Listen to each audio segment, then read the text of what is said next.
Welcome to the LeadForward Summit 2025. We are very excited that you are all joining us today. And so we are here for our first session. So a little bit about myself. I will be the moderator for this session, and I will introduce our speaker in a moment. But just a little bit about myself. I'm Deepak Sharma, and I work at UC Berkeley. I'm a people and organization. I'm a learning and development specialist trainer in people and culture over there. It's our HR department. And so I have a background in training and professional development and conferences like this. And I'm very excited to work with you and introduce our session speaker, Mo, in a brief moment. So a little bit about me. And so just some housekeeping rules, a little bit about this. It's so a little bit about myself. So I'm a mentor. I'm a mentee in the organization in the mentoring group, and a little bit about just some housekeeping rules for this particular session. I realize we're all on Zoom this morning or this afternoon, depending on where you are around the world. It's please make sure that you keep your microphone muted unless you're instructed to speak, so that we can minimize the background noise among all of us. And the chat is definitely enabled, so please feel free to use that to ask questions, chat with each other, and just use that as a way for interaction, at least in between. And we will have an option for Q&A after the session is over. The workshop leader, Mo, will also be addressing the questions that come in the chat as necessary. A little bit about this presentation, so just to kind of get right into it. It's so this morning's workshop it is called Developing Your Leadership Brand and Using Modern Brand Development Practices. And our speaker is Mo Rubenzal. He is a business and marketing leadership strategy consultant. And just as products and brands, just a little bit about him and what he would like to say to us is that just as products brands set the customer expectations and increases companies' product value, your brand can also enhance or hinder your career success. So that's the theme of the day. So in this leadership brand mini workshop, you'll learn a little bit about how to use some of the techniques from some of the top branding experts, and then you can build an inspiring leadership brand. So, and that's because it's a great start with, it starts with values and essentially how you carry those forward. So without further ado, I would actually like to introduce our speaker, Mo Rubenzal, to take it away. Go ahead, Mo. Thank you, Deepak. Appreciate it. Welcome, everybody. Thank you for attending. So, uh, today we're going to talk about how you can use your personal leadership identity, your brand, to inspire and move people and become a better leader. So we talked about Deepak already covered the essence of this. The key takeaway here is that I've been doing marketing. I've been in marketing and engineering role for about 45 years for big companies and startups. And in my marketing and as a manager, as an executive, as a leader, I started to notice that the brand development techniques that I used as a marketer, developing brands for companies, were very applicable to myself and to others as leaders. And that's what we're going to talk about today. So, my point of view on leadership is that whether we think of ourselves as leaders or not, we're all always leading. So, you may be a leader at work, even if you're not a manager or an executive. And perhaps you're seen as a leader in your community or in a nonprofit organization. Many of us lead or co-lead a family. And if you're committed to personal growth, you're a leader of yourself. In other words, we're all leaders in training all the time. Leadership is part of being. So that's my point of view, is that leadership is part of who we are all the time.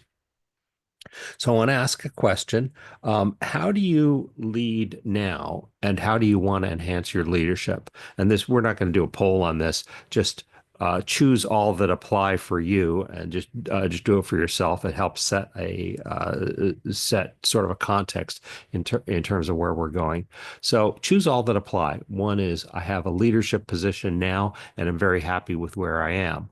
Or maybe you have a leadership position, but you want something bigger or better. Or maybe you don't have a leadership position, but you want to be a leader at some point. Uh, Maybe you're here because you want to find ways to be a more effective leader. Or maybe you're here because you don't have the confidence and you want to project more leadership presence and become more of a leader. Well, whether you're in leadership development, experienced, new, eager, reluctant, having a leadership brand will move you further and faster. And that's why we're here. So I want to start by asking the question, what makes a leader great? Because when I was a new manager, I worried a lot about this. And because I felt like a fraud, I had imposter syndrome. So, did I have what it took? I saw leaders I admired and wondered what it was about them that made people want to follow them.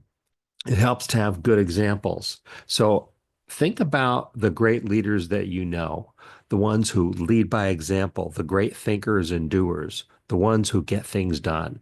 Not just famous leaders, think also of the leaders you know personally. Think people who have inspired you, people you have seen make a difference. And not just, tend to think of the leaders as the top dogs, the generals, but think also of the lower level leaders, the lieutenants, the sergeants, the squad leaders, and even the rank and file players, the plain old folks who lead as colleagues. Think about those leaders as we think about the question of what is it that makes a leader great. I'd like to, if you want to, unmute now and call out names of leaders you respect or admire. So that's open to anybody. I would say Gandhi as a good leader. I Gandhi, felt okay, Gandhi was a good leader because he didn't have any power, and he mobilized millions of people with his principles and with his speaking ability. He was able to inspire people. So I think he's a good leader. okay. So as we go forward, think about Gandhi and what it was that made him a leader, what it was that made people follow him. Anybody else? Mo, I was actually going to say the same person, Mahatma Gandhi and Mother Teresa. And who? Mother Teresa. Mother Teresa. Yeah. Okay. Want to take one more? Anybody? I'll add somebody, I don't know how this one might be received, but somebody like Bill Gates, Bill somebody who, Gates. yeah, somebody who can inspire by way of building something that has not been built yet and then really revolutionizing the world, the way how people work, interact, use technology. So definitely from a technology perspective, I think, and then also the way how he's giving back a lot through a Yeah. lot of his philanthropic foundation.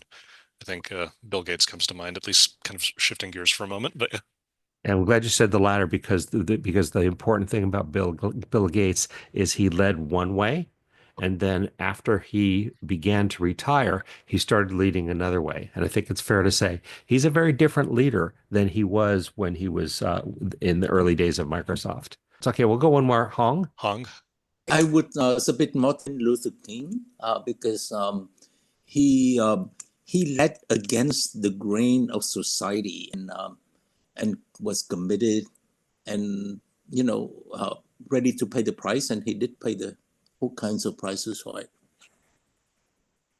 Very good. Thank you. So Martin Luther King. Okay, great. Let's move forward then.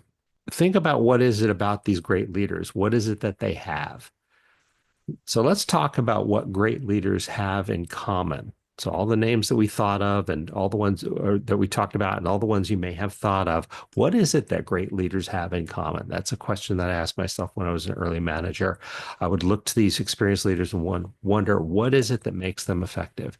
And I will say that there is one thing that all great leaders have in common, and that is that people follow them.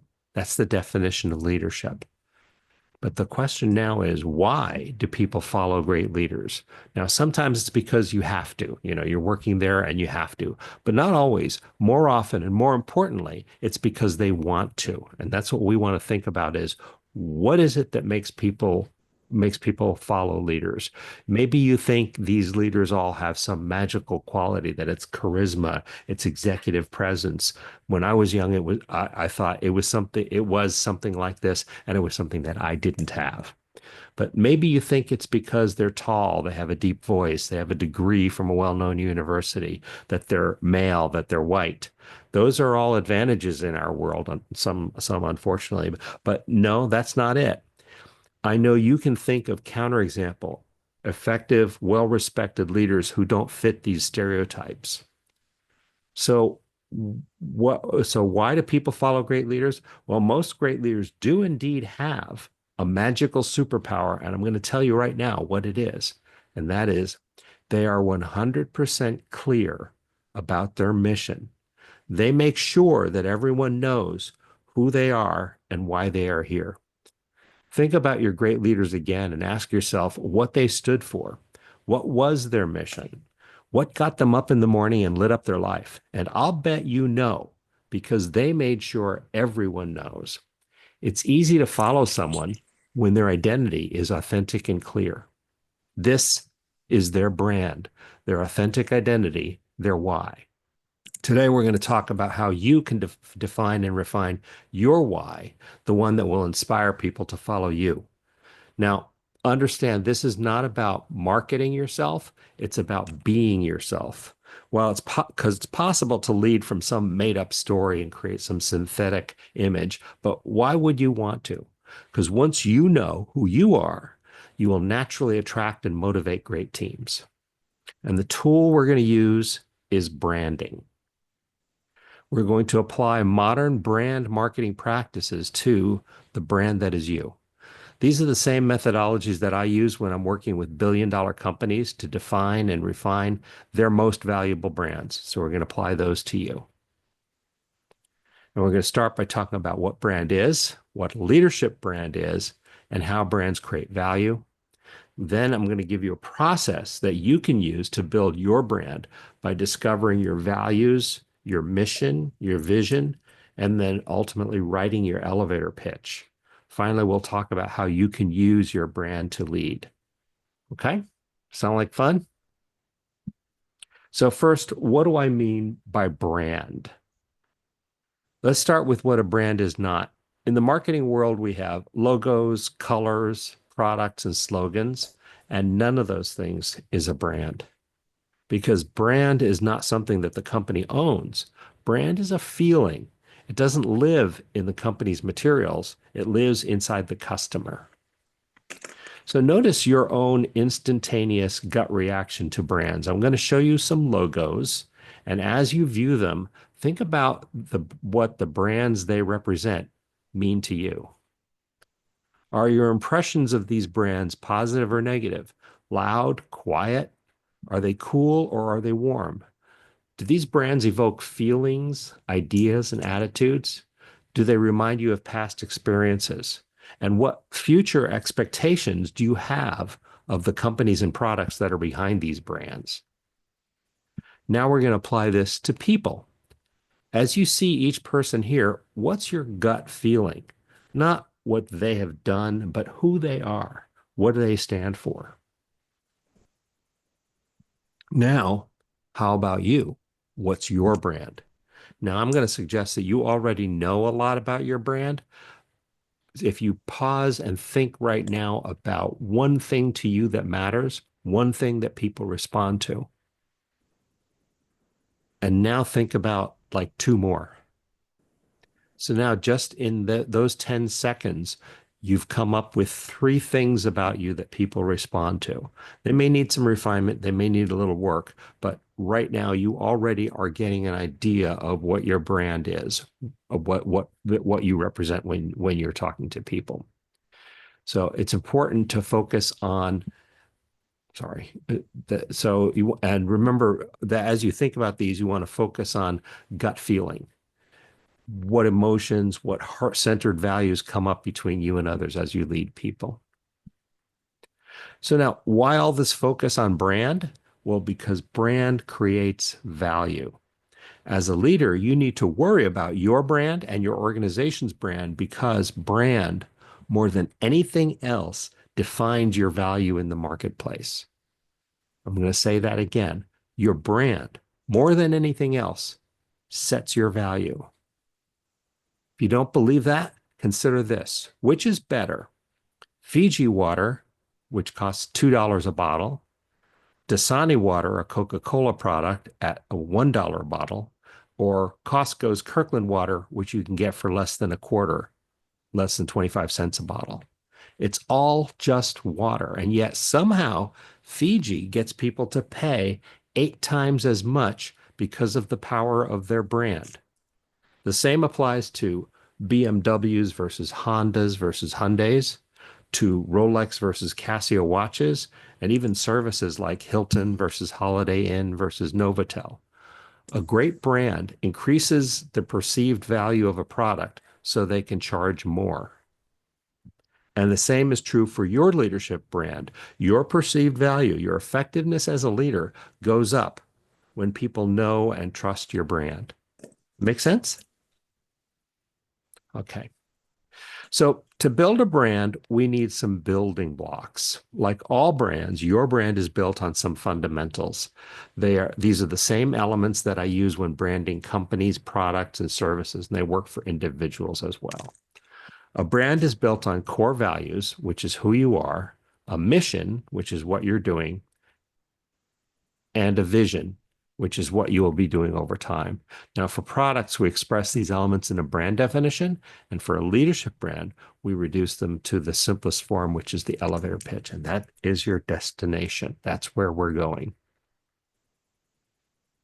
An elevator pitch is a 1 or 2 minute story that tells who you are, what your mission is, and why it matters. So here's a framework that we can use to get from values, mission, and vision to an elevator pitch. Your values. The values are who you are, what you believe. They're your why. In your elevator pitch, you can just say, I believe, and cite your core values, or you can use a story to say how your values came to be. Your mission is the what and the how. Context, what you're doing, what's unique and special. It provides the listener with more clarity about why they want to be on this journey with you. Then vision. That's where we're all going to go together. You see how these are coming together to tell a story. And that story is your elevator pitch. Now, in the full leadership brand workshop, which the Mentoring Club is going to sponsor in the future, we're going to use this framework to build your mission, your vision, and your values, and then work together to develop and refine your elevator pitch as an expression of your brand. So in other words, I'm going to show you the process today. I'm going to introduce you to it, going to give you some homework to get it started. And then if you want to take the leadership brand workshop, we'll workshop these so that they become they become real for you. So once you have your brand and your elevator pitch, what's next? How do you turn your brand into action? How do you align everyone behind your vision? Well, the most important tactic and one most leaders undershoot is communication. Communicate, communicate, communicate. Communicate to excess. Remember the great leaders you thought of, the ones you admire? They spoke their mission into existence every day. Do that. And if you're living your mission, but you're not speaking it, or you're speaking it, but not living it, you're underperforming as a leader. Some leaders with perfectly fine values fail by not talking enough about what they're thinking. They imagine everyone must know, or they're tired of hearing it. I'll say that if you have no indication that anyone is sick of hearing it, you are definitely under-communicating, and over-communicating vision is nearly impossible. That's what all the top leaders do. Okay. So I'm going to summarize about brand, then we're going to get into values. So let's recap. We defined brand and how it creates value, how that applies to people, to leaders, and then we talked about how brand creates value. We talked about how you can build your brand, starting with finding your values, your mission, and vision. And we talked about how you can use your brand to lead. So now that we know how branding can make you a better leader, it's time to begin with the most basic element of your brand, and that is your values. And this is the good stuff. So spend a minute now thinking, what core leadership values do you bring to your organization, your family, your communities, your world? So not just leading at work, but wherever you lead, what core leadership values do you bring? I'd like to have people unmute now and call out 1 or 2 of your core values. So who wants to share values that they have? Yes, Alison. The ones I've come up with are trust, respect, integrity, communication, and inclusion. Excellent. Trust, respect, integrity, inclusion, and communication. Great core leadership values. Hong? Outcome first. So, that's in everything I do is outcome. To be clear about the targeted outcome. Okay. Yeah, your audio is a little choppy, but we heard that outcome. Okay, is it I'm sorry, I can't pronounce Idawu? I said for me, is accountability, respect, and teamwork. I what was the first one? Accountability, Accountability, respect, respect, and teamwork. teamwork. Great. All right. Thank you so much. So these are all fabulous. These are really great values. But I want to add an additional dimension to this. As you examine your values, I want you to consider this.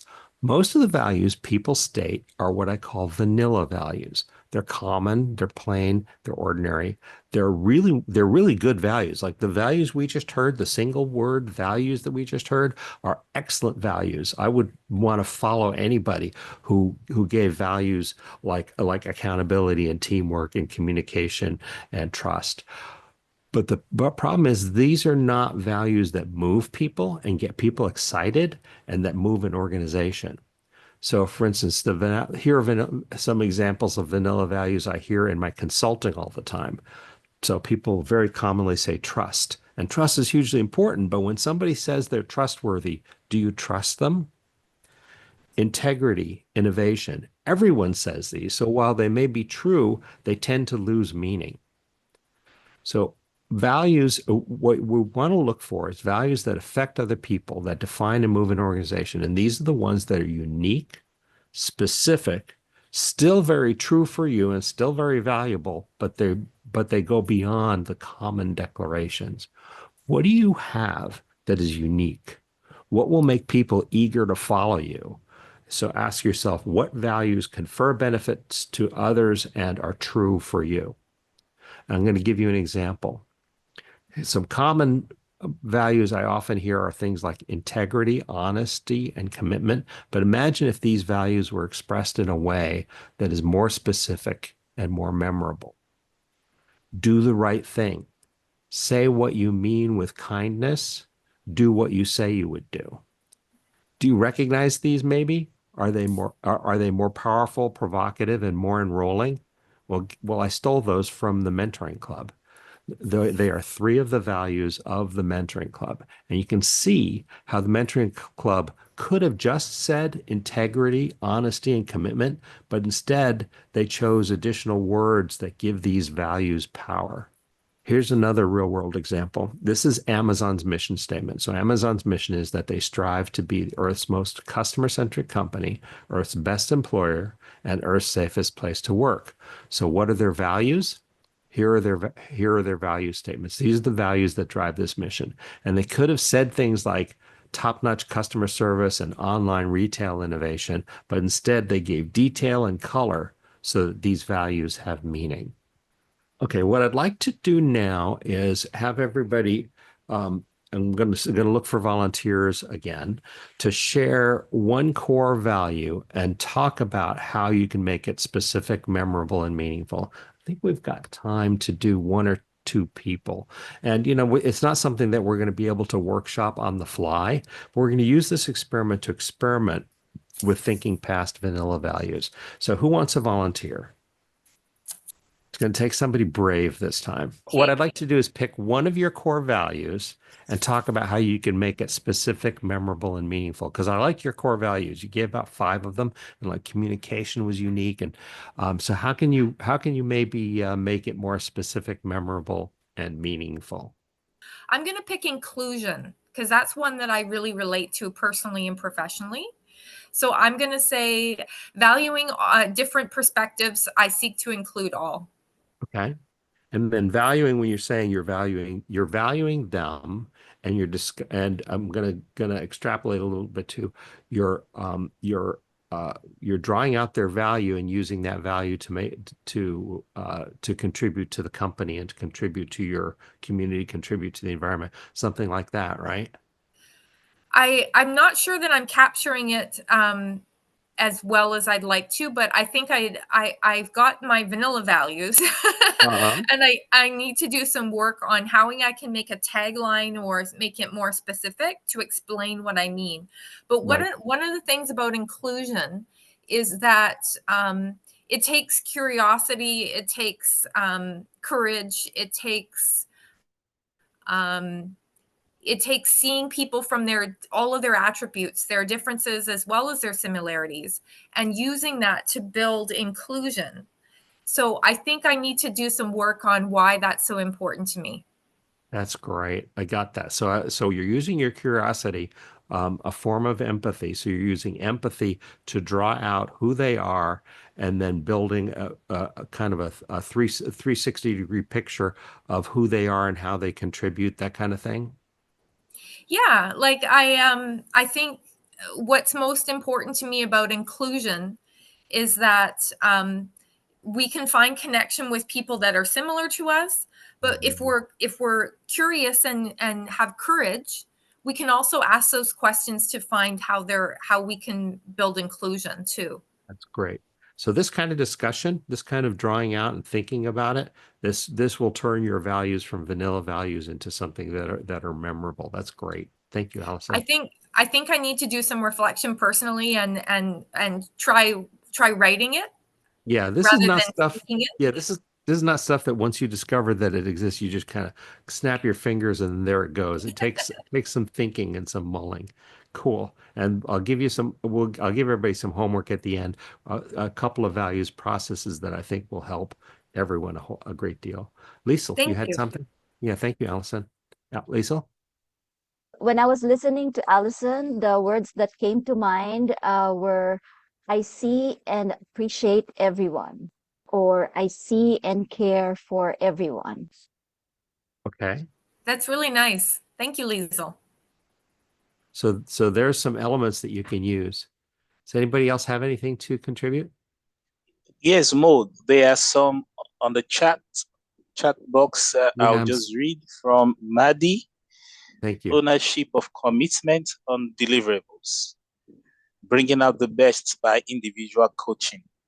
Oh, ownership of commitment on deliverables. On deliverables, okay. Yes. Okay, so you're giving your ownership of commitment on deliverables and bringing out the best by individual coaching. So those are more specific, more appealing. They engage your brain more. So those, I think those are very good. There's, and you can work on those further to give them more color and flavor. But those are great. Thank you for contributing those.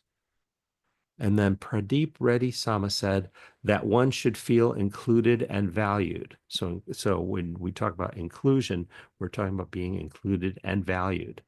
Okay. I see and appreciate everyone, which we talked about.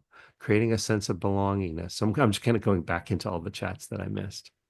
There's an earlier question. I'm going to go ahead and this is from previous slides, but I'm going to go ahead and address this. This makes me wonder why so many people are following erratic, contradictory leaders who are in the headlines today. And I'll say this, that as you study the fundamentals of leadership and what really works, and the development of one of the functions of a leadership brand is to keep you from being contradictory and erratic. Because, we're all thinking of different things at different times, but when you have your brand grounding you and reminding you who you are and where you come from, that's kind of the cure. Now, why we have leaders who are erratic and contradictory, I can't tell you, but all of our leaders are not necessarily all well-trained and expert.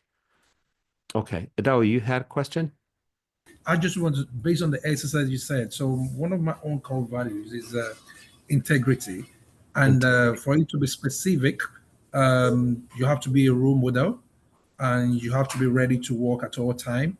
And I think one of the best way to demonstrate integrity is by honoring your colleagues and employees' opinions and ideas at all time. If you guys disagree, you must respect their opinions also. And for you to make it to be more memorable is when you show yourself as a role model, and you are ready to work at all time. So that's my point. Thank you. That was a very interesting share, because you went from integrity to honoring to a whole. You sort of built a whole tree where you have one value. I think you started with integrity, and then there were I heard like 6 or 8 other values that are all connected. And so you're building kind of a network of values. And at some point, you're going to get to do the fun job of figuring out which one or 2 or 3 or 4 are like really important to you, and how are they related, and then how do you turn those into something that you carry with you. But what you just shared was so rich with content that this is going to be a fun journey for you. Thank you for that. As I said, you can't fully workshop a value on the fly. So all of what we're doing is just experimenting with thinking past vanilla values. And in the full workshop that Mentoring Club will offer, there'll be an opportunity to really work on these. Another thing I wanted to talk about is how values change. Your core values, who you are, what matters to you, those change very little. They change slowly, if at all.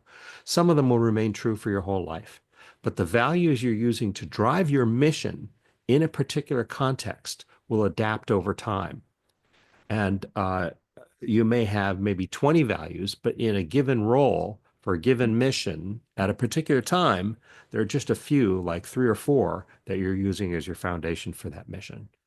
Let me give you an example. So Nitesh here has core values of honesty, efficiency, being a loving man, and a dozen more. Those are his core values, and they're pretty constant. They've been true for Nitesh for a long time. But Nitesh has some specific roles and missions in life, and it's wise for him to customize the values that he has for each role. So, for instance, Nitesh is a dad, and his operating values for his family are, and these are just some examples, radical transparency. He says, my kids and wife know what I'm thinking, and nothing I do should be a surprise. Radical transparency. He has a 20-year time span for growth. So his focus is growing the family for the long term. He says, I'm making my children responsible, confident adults. That's a 20-year job. And support with standards. He says, I'm by nature demanding, so I choose to pay special attention to support alongside my usual commitment to standards. Now, Nitesh is also the head of a work group. And there, he's got some values that are similar and others are different. So, for instance, radical transparency, he does that at work too. And he says, my staff and those I report to know what I'm thinking, and nothing I should do would be a surprise. Reliable efficiency, because he's in a logistics position, performance is key, and he has some statements about dependability. And then he also has a standard called always have a plan B. He expects things will go wrong, and he says, I train my staff to be ready with alternatives. Notice how his values are customized for each role, and they also will change with time. So we're going to get into your assignment now. Knowing your values, it's fundamental to your leadership brand. We've had some great work here with some people who know their values and who talk about their values. So I'm going to leave you with some assignments to help you identify and refine your values. I'm going to turn to, I've got some questions in the chat. Let's see. I like the idea of different values for each role. Which leadership value did you have to work on to build your personal brand? So I'll answer that. Let's see. Okay, good. So, for me, I had to work on a number of leadership values. I guess so within the context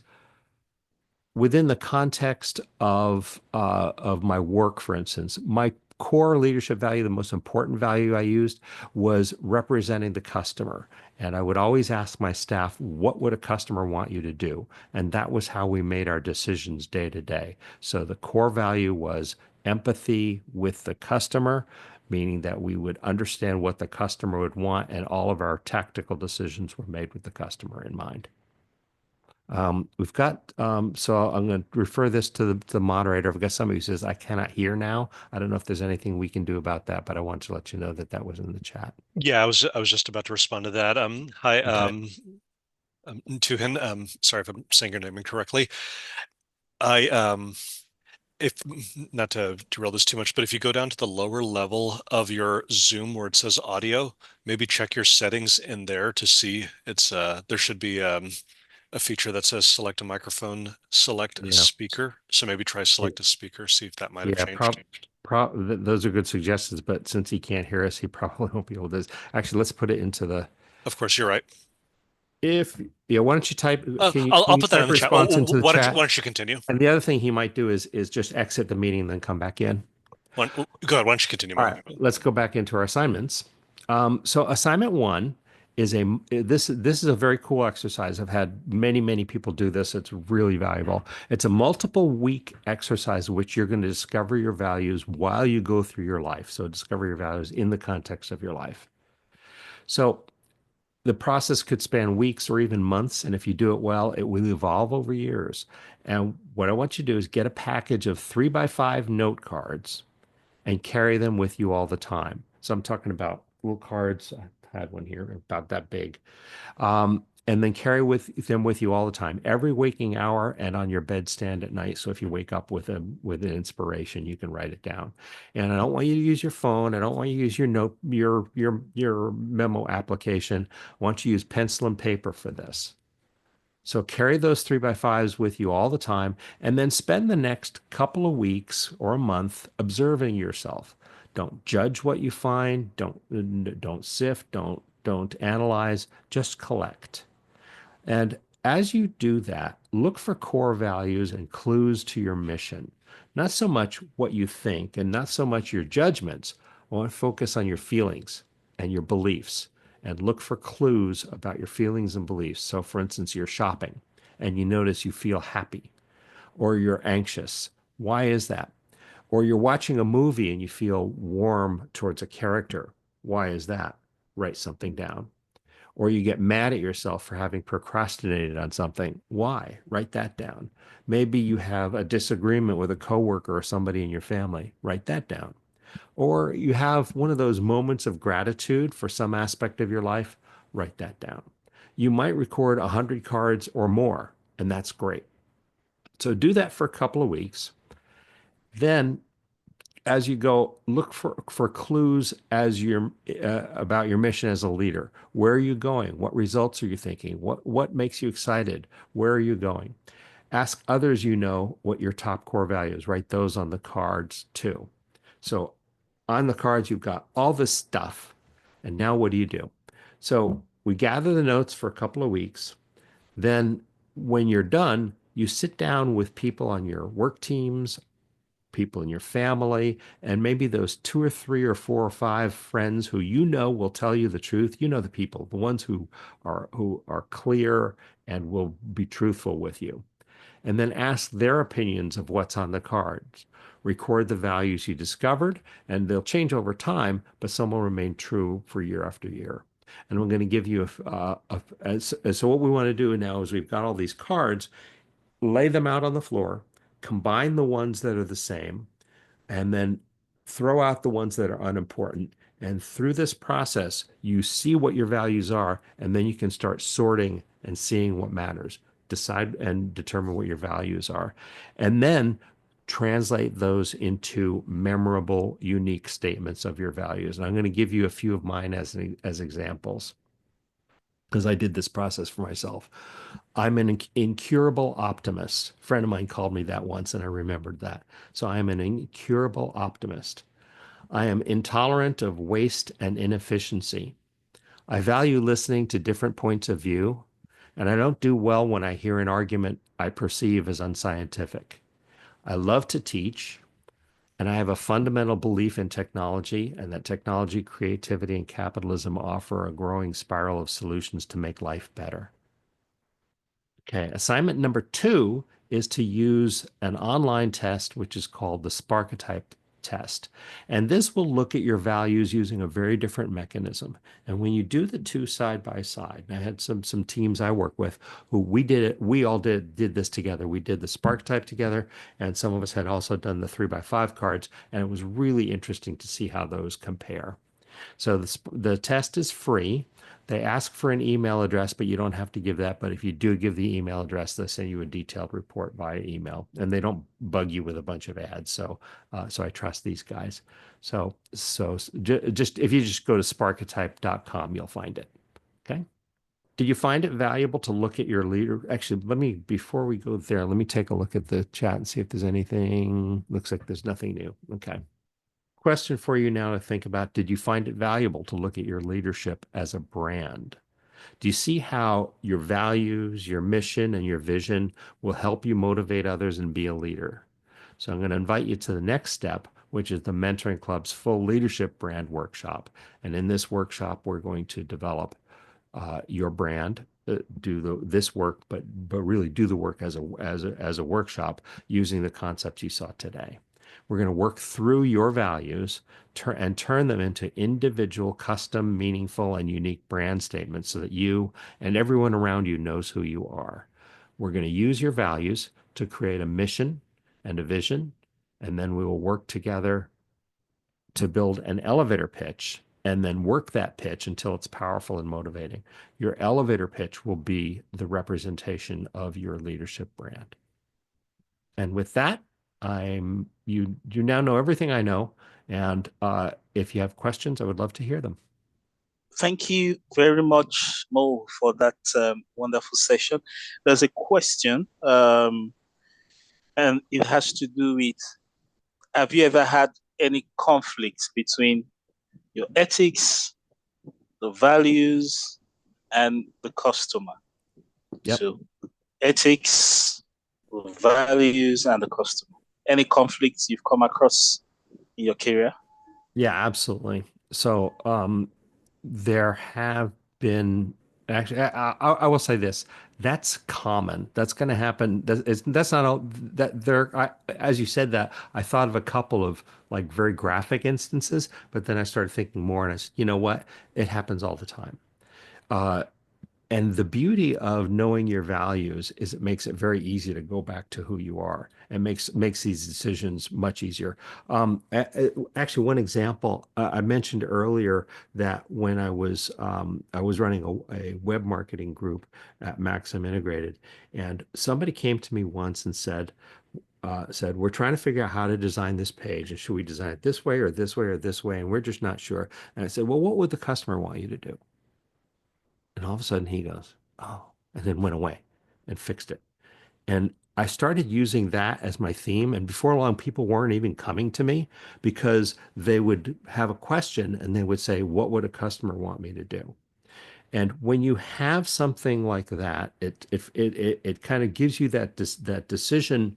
It gives you the basis for your decision, and it takes conflicts that like you're talking about, where you have an ethical conundrum or you have a design decision, and by knowing your value, knowing your brand so well, it makes the decision for you. And that's our goal here is we want to make life simple. And life is just so simple when you know when you know your value, when you know your brand.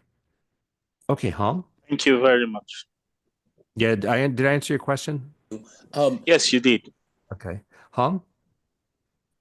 Okay. Yeah, my question extends this a little bit. And since you're a marketing person, the brand, the result, the brand forms in the customer's mind from you, right? From interaction with you. My other question is this: how, in terms of segmentation and targeting, with you and your brand, what is the segment of the market that would be the best fit, to find that market for you? I don't know if I believe I know this. Yeah. I know where you're going, Hong. This is with your brand, you may end up in the desert that doesn't value you, right? You want to go where they value that kind of brand. I mean, that kind of.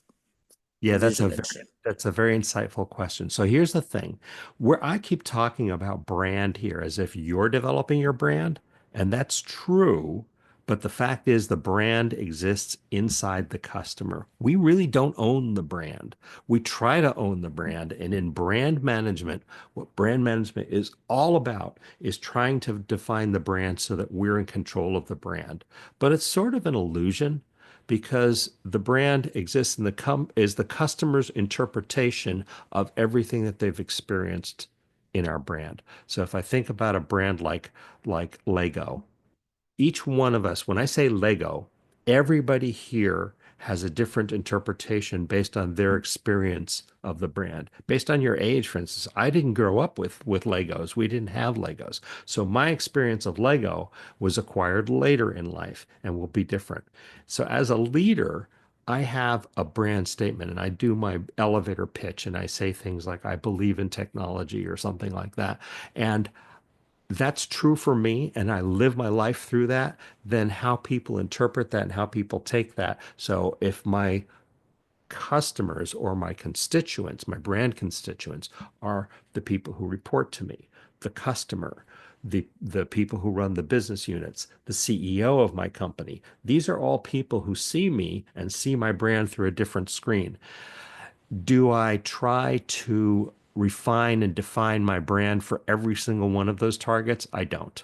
I pick the ones that really matter and then I live my life through that and then let the chips fall where they may. But some of those constituents are super important to me and some of those are less important. And I would say that if I'm managing a brand like Coca-Cola, I worry about all those segments. If I'm managing the brand that is me as a leader, I live true to my brand, and then I don't modify the brand or modify the brand presentation for the different constituents very much. But that is something to think about. Very insightful question. Thank you, Hong. Did I answer your question, by the way? Yes, it's a complicated one, and I was because I kind of riffed yes, on where you were. I kind of riffed on where you were going. I just want to make sure I answered the question along the way. Yes, it's. And then, thank you very much. Okay, more questions, please. thank you, Hong. And actually, we do have two in the chat that I wanted us to get to, and thank to you. kind of keep us on time a little bit here. So one of the questions that came in a moment ago. It says, once you write down your values, how do you communicate them with your current colleagues to build your leadership brand? Okay. That depends on the work environment and how you want to work. So in the essence of your brand, so your values you usually don't communicate. What you communicate is your brand statement. So when you take your values, you use those as your clue. Those are define who you are. And you may actually communicate those, but you communicate those on a case by case basis in context. Your mission, which is where you're going, that's something you definitely want to communicate. And in some cases, depending on the job, some jobs are very tactical and today oriented, but some are more strategic, and you want to make your job as strategic as you can. That's a whole nother presentation. And when you're working strategically, you're talking about vision, which is the future. So you want to define all those things. And when you do a really good job, you can combine your mission, your vision, and your values into that elevator statement that we were talking about. And the elevator statement is something you communicate all the time. You communicate the values, not so much. You live the values. You communicate your elevator pitch. You communicate your mission. Excellent. Okay. And then the next question was, how does one exemplify Yes. one's leadership values in a company that has conflicting values with your own? How does one exemplify one's leadership in a company? Oh boy. I have been in work environments where the company's values conflict with my values, usually because of an ethical conundrum. I'll give you one example where the company was really short on cash and the CEO told me to tell some vendors that they'd been paid when they have not been paid in order to buy some time. And then that was one where I got to figure out where are my values. And so what I just did was I just sat on a couple of days and kind of delayed stuff. And then I had candid conversations with a couple of the vendors who were really important. It was a very tough, very, very tough decision. Anyway, yeah, conflicting values, that's a tough one. You have to decide who you are and you just have to decide how important it is. And most of the time in my career, I've been able to finesse it. So find an area where I could stretch my value a little bit, stretch their value a little bit. It's tough. That's a very hard question to answer. Absolutely. Allison? Allison, go ahead. Yes, Allison's next, right? Okay. Yes, she is. Thank you. Any thoughts on how you reposition or how you let's say someone sees you as a certain way. Maybe they knew you from 5 years ago or something like that, or maybe you worked with them, or maybe you come in contact with them now and then. What are your ideas for really repositioning yourself and your values, your vision, your mission, etc., on how you've grown and changed, and maybe you have more to offer now because of various things. It could be challenges in your life or your own learning or your reflection, your self-awareness. Any thoughts? Absolutely. In marketing terms, that's called rebranding. And sometimes it's a brand pivot. It's a slight change in branding, and sometimes it's a radical change in branding. And yes, absolutely, you can rebrand. First thing you do is define your new values and then start living. In all cases, living your values and being genuine, being authentic. That's always going to be the key, because in the end, people don't respond so much to what we say, they respond to what we do. And if you're living your brand and you're being your brand. So as an example, Walmart in the US has changed from being entirely focused on value to, without discarding value, to moving on into being a better citizen and making some changes. They're a very big ship, and you change the direction of a big ship very slowly. So their change in their brand is something that's been very slow. And for people in the California area who know Kaiser's rebranding effort, they were a terrible company. They were a terrible place to get healthcare back in the 1980s. And they realized this and completely transformed the company, simultaneously began a rebranding campaign, and they called it a 25-year rebranding campaign. Now, I'm not going to say that you or I should do a 25-year rebranding, but we can recognize that when we change, what we're doing is we're going to live new values. We're going to change our our elevator pitch, and mainly being that new person is where we're going to go. We don't usually address with, well, I'm not like that anymore. When you say that, that's not a very credible statement. But yeah, we can change brands. So Yeah. Can I interrupt, or are you? Yeah, You go still ahead. have more to say? Go ahead. I have a question. Yeah, go ahead. Is it okay to just, it's not something you confront then? You would just let it go as long as you're living your new values, living your brand, you wouldn't draw comparisons or contrasts between your their former view of you, or their perceptions of you, or even if you want to say, your behaviors. Because I in the past, I was not very self-aware. And I think now that I am, and I'm interested in how you differentiate that, or if you just let it go under the radar.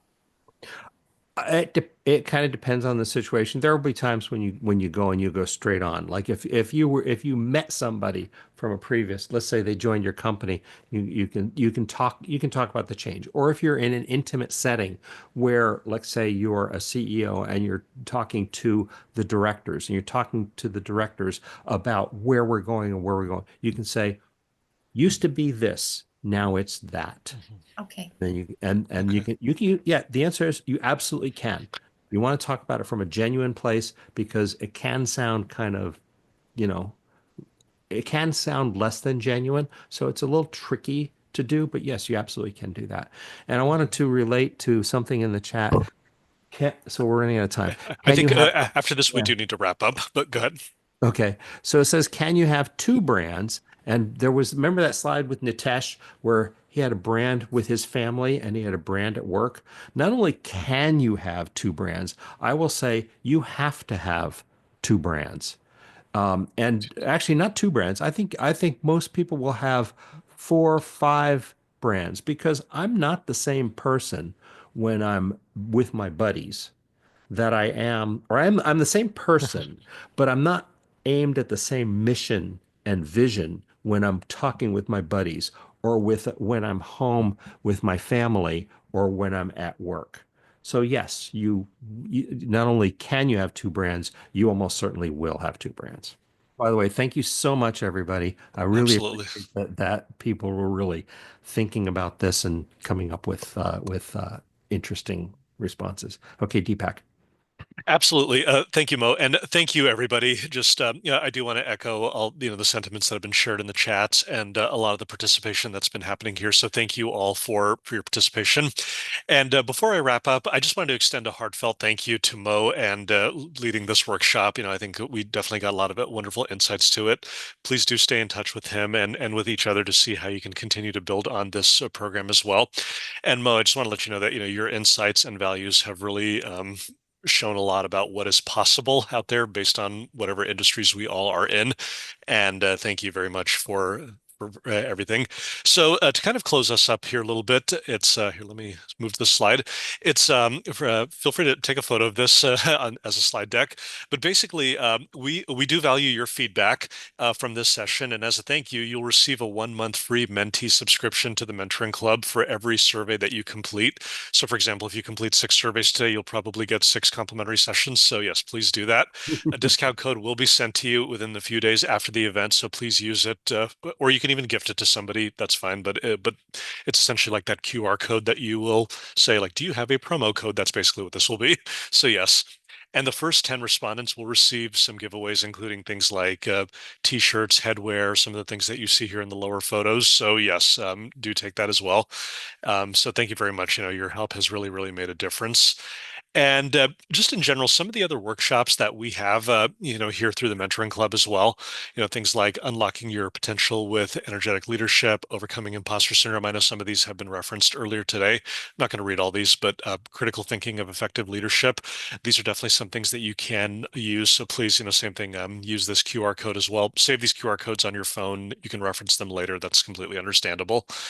And same, if you're new to this, feel free to register as a mentor or a mentee, depending on where you are professionally, whether you're mid to late stage career professional, maybe you'd be a good mentor. If you're new, entry level, or maybe looking to make a change, mentee might be a good route for you as well. But this is a very tangible group. I've been a part of it for about 8-9 years at this point, and I can definitely say that there's a lot of value in it as well. So congratulations, and thank you all for those of you that have participated.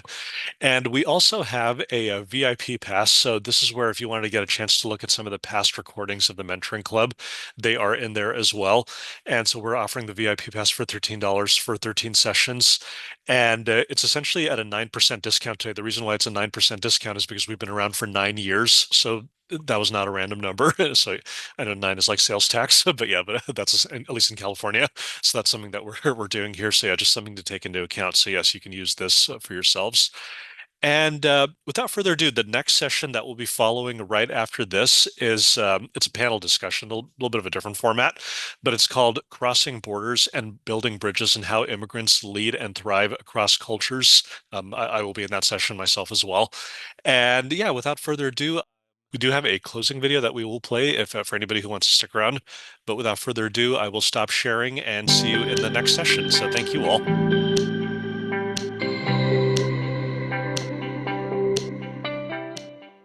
So I was in this area with tons of opportunity and tons of really interesting projects that were being worked on, but breaking into high tech was difficult.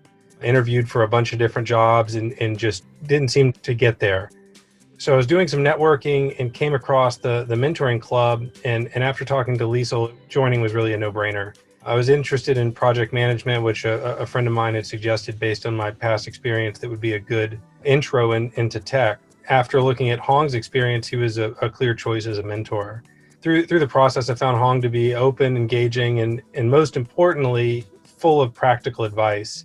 Since I started working with Hong, I obtained an internship at a startup. 2 months later, was offered a full-time position. 6 months after that, was promoted to be the manufacturing manager. And it's just been all go since then. In 1998, an epiphany led me to the goal of transitioning my career from the Philippines to Silicon Valley. 2 years later, I met with people in the Valley to find a job. The dot-com bubble was bursting. I didn't get a job, but I met over 150 people. In 2002, 3 of my contacts hired me. I joined their internet consulting company. 8 years later, I became Chief Operating Officer and part owner, then exited in 2020 to focus on the Mentoring Club, my give back passion project. The Mentoring Club connects working people to accomplished leaders for leadership development mentoring. With a growing community of hundreds of mentors, mentees, volunteers, donors, and partners globally, we are changing the world one leader at a time. What is my vision for the Mentoring Club? When I started the Mentoring Club in 2016, I declared that our mission is to provide a mentoring community for young leaders. When we launched, not only young leaders signed up, mid-career people and advanced career people signed up. And so we evolved our mission to provide a mentoring community for aspiring and seasoned leaders, where seasoned leaders refer to both the mentors and the mentees. Today, anywhere in the world, we help working people find mentors who can guide them to develop the skills they need to achieve their career and life goals. We help mentees fulfill their goals through meaningful work that creates positive impact in the world. We believe that when we're doing meaningful work, that's when the leaders in us come out, because we care about the results. And when we care about the results, then that is how we can make a positive impact in the world. Ultimately, my vision is that as mentees become successful leaders, my dream is for them to become mentors to others. And that's how the cycle of giving back can continue, hopefully without end, hopefully even long after I'm gone. One of the ways we attract people into the Mentoring Club is to share our leadership core values. Our anchor values are trust, leadership, and community. Under trust, we believe that integrity, honesty, and commitment are what make us trustworthy as individuals and professionals. Under leadership, we believe that health, vision, and execution are all needed to be successful leaders. One without the others pretty much leads to nothing. We have to have all of them. And it is understandable that not all of us will be great at both visioning and execution. So if you're great at visioning, find somebody to help you execute. And if you're great at execution, find somebody whose vision you can support and help execute. That way, both of you can become successful leaders. And the last anchor value, community. Under community, we believe that humanity, contentment, family are the social grounding forces that make us feel fulfilled and happy. At the end of the day, even though we're successful as leaders, if we don't have anybody to share that success with, then it will be a lonely success. And so we encourage everybody to think about their values. And if those values align with ours, then this may be just the right community to be a part of. What is the mystery to life? It's fulfillment. Feelings come and go. Values kind of get you through the pain. They get you through the good times. They get you through a lot of things, but they are a higher level of consciousness and meaning. Hello, I'm Professor Pete Alexander, and I'm excited to be participating in the LeadForward Summit 2025. And I would like to share with you one of my top personal values, which is fun. And what is more closely related to fun than anything else? Laughter. As children, we often laughed over 100 times per day. Unfortunately, as adults, we're lucky if we smile, chuckle, or laugh maybe 5 times a day. That's why I became a laughter yoga ambassador, to be able to help others laugh more and live better and help overcome life's daily challenges. When we laugh for at least 5 to 6 seconds, our bodies release positive endorphins that give us many health benefits, including stress relief. Laughter is such a powerful tool that we can use it anytime. Hi, I'm Jennifer Waldrop. I'm one of the mentors and volunteers at the Mentoring Club. One of my values is community, and specifically about giving back. So what does community mean to me? In this case, it means giving back, because as a mentor, I have experienced receiving support from others, overcoming obstacles, and achieving success. By having mentors in my life that have shared their knowledge, encouragement, and giving their time, I am grateful to these connections and relationships, and I'm able to create a ripple effect. and empower mentees to achieve their potential and inspire them to do the same for others in the future. Furthermore, as an Asian American, representation matters, and I believe that giving back is a natural extension of belonging to a community. Hi, I'm Arnold Pedregal, and I've been volunteering with the Mentoring Club for a few years now. One of the core values I wanted to talk about is family, keeping our loved ones close. To me, family is everything. They're the foundation of our lives and the reason we strive to do better. And if there's one thing I've learned, it's that jobs and careers have come and go, but family is constant. At the Mentoring Club, we value family because it mirrors what we aim to build here, which is a community where we uplift, support, and inspire one another, just like family.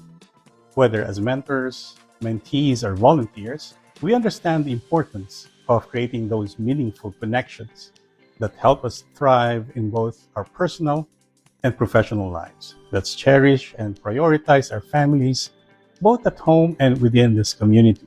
Thank you, and have a great day.